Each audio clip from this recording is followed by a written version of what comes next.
Welcome to the SmartKeys podcast. Today, we're doing a deep dive into one of the most, I think, critical strategic shifts happening in business right now.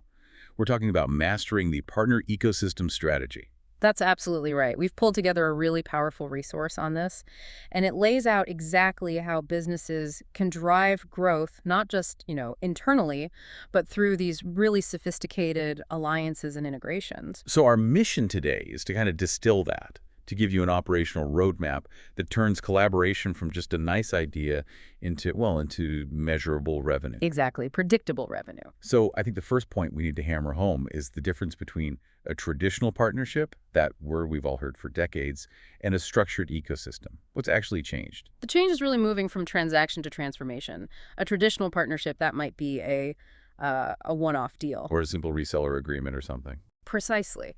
But an ecosystem is a whole different ballgame. It's a dedicated network of organizations that are actively co-creating offerings, expanding their reach.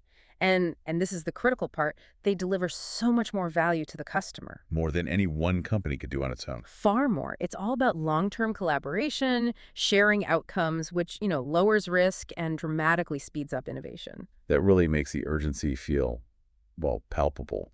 Why are CEOs and leadership teams making this a priority right now?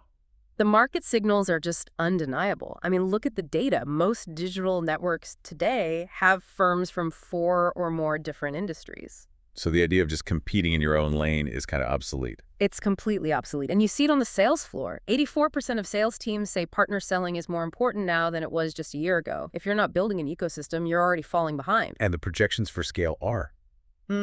They're just staggering. We're talking about massive shifts in the global economy driven by this model. We are. Major firms like McKinsey, Accenture, they're forecasting that these ecosystems will drive a huge chunk of global sales and value very soon. We see it with the big players, right? Salesforce, Microsoft. Exactly. Look at Salesforce with its App Exchange or Microsoft. They use certifications, marketplaces, co-selling not as side projects, but as their primary engine for scaling impact and entering new markets. And that's the blueprint we need to break down for you. Okay, that sets the stage perfectly. So let's get into the specifics, the measurable benefits. If I invest time and resources into building this, what's the clear ROI I can point to? The returns generally fall into 4 buckets: expanded reach, faster innovation, better financial management, and, of course, superior customer outcomes. Okay, let's start with reach. The source material talks about finding warmer paths to customers, which I love. How does that work in practice? It's a huge force multiplier for entering a market. Instead of, expensive cold outreach, you're tapping directly into your partner's existing relationships. Their credibility. Their knowledge of the territory. You're getting immediate introductions to high-fit accounts. The outcome is you basically cut out cold calling, you shorten your sales cycles, and you get qualified leads who already have a trusted relationship with your partner. And on the speed front, R&D is always so expensive and slow. How does an ecosystem help you innovate faster without just burning through cash?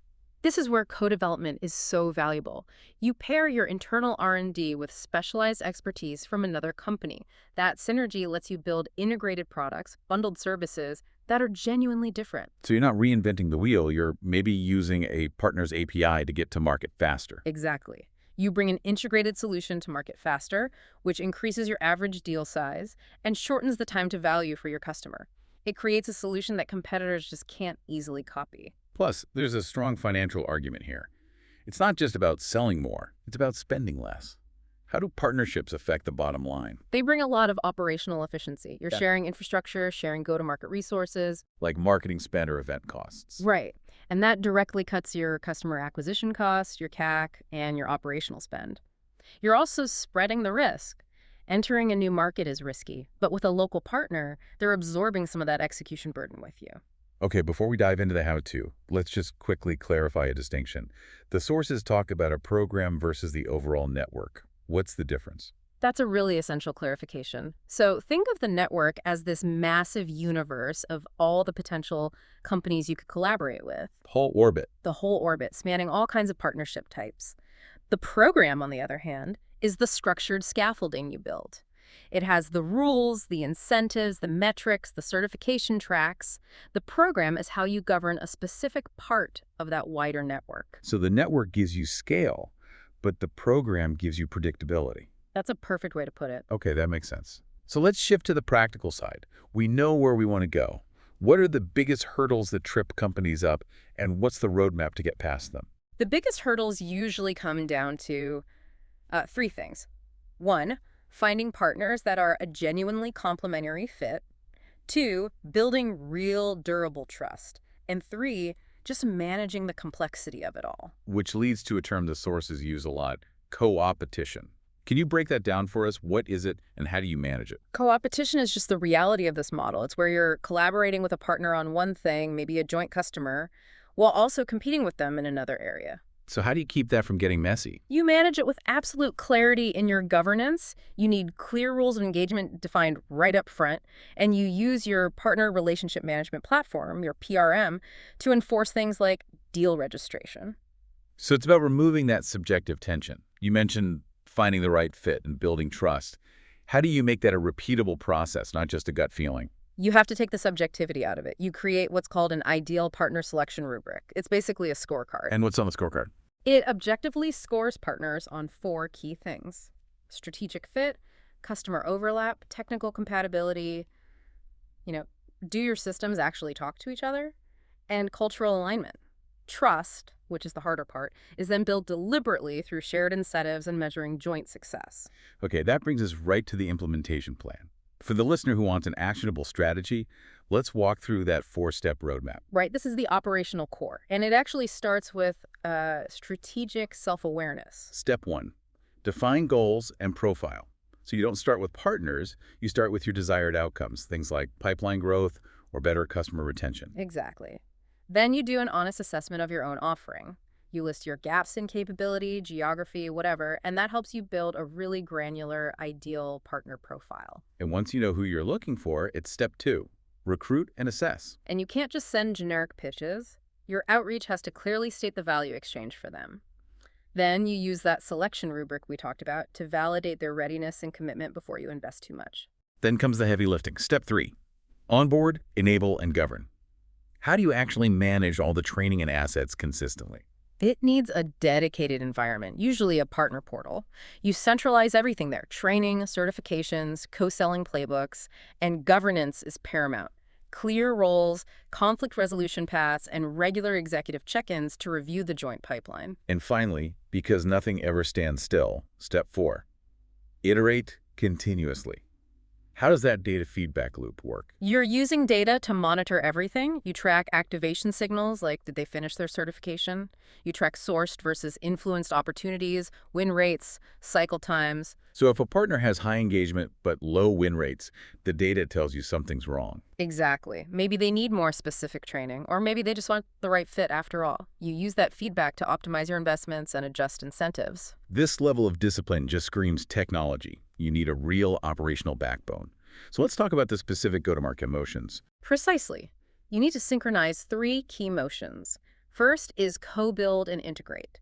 This is about joint roadmaps, bundling products to create something that competitors can't easily copy. And the second one is huge for the sales floor, co-sell and account mapping. This is where tech really pays off. You use secure platforms to find shared customers and identify that untapped white space. You have to operationalize it with clear roles: who introduces, who sells, who contracts, and really simple processes for requesting intros. The source material put it well. Bundled solutions and warm introductions dramatically increase deal size and reduce sales cycles. That's the core of it. And then the third motion is co-market and co-serve, which is all about what happens after the sale. Keeping the customer happy and growing the account. Right. Co-marketing could be running targeted ABM plays together. Co-serving means aligning your success plans, making sure go-lives are smooth, and boosting adoption because the customer sees a single, unified team. You can't run this on spreadsheets. So Yeah. what's the core tech stack you absolutely need? You really need 3 pillars. First, your CRM is your single source of truth for the customer. Second, and this is non-negotiable, you need a PRM, a partner relationship management system. That's the partner's workspace. It's their workspace. It handles content, training, deal registration, all the things that prevent channel conflict. And third, you need those specialized co-selling platforms for secure account mapping, all layered with really good analytics. Let's focus on those analytics. What are the key metrics that prove this is actually working? You have to track what moves the needle. So first, revenue metrics. What's the difference between pipeline that was sourced by a partner versus just influenced by them?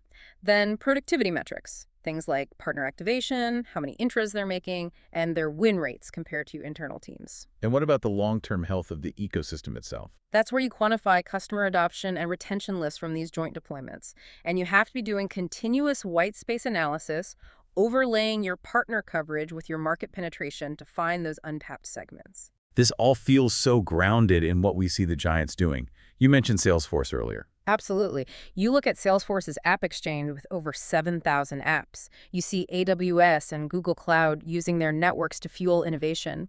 And it's not just tech. QuickBooks and its Pro Advisors is a perfect example of using specialized expertise as a channel. And the interesting thing is that the core capability certifications, co-selling motions, the tech, they're consistent no matter the industry. Which brings us to the core directive for you, the listener. It's start small, measure fast, and scale what works. Define very clear goals, recruit only high-fit partners with that rubric, invest in your PRM and CRM, and hold regular data-driven reviews. It's how you turn a bunch of loose agreements into a predictable growth engine. That's it, exactly. So the ultimate goal here is to act now, to transform your company from a solitary player into a magnet for top partners and sustainable growth. And maybe the final thought for you to consider is this. It's not just about finding partners. It's about investing in the internal capacity to manage the complexity. Defining those roles and governing conflict, that is what transforms a loose network into a reliable, consistent source of future revenue. That is the real power here.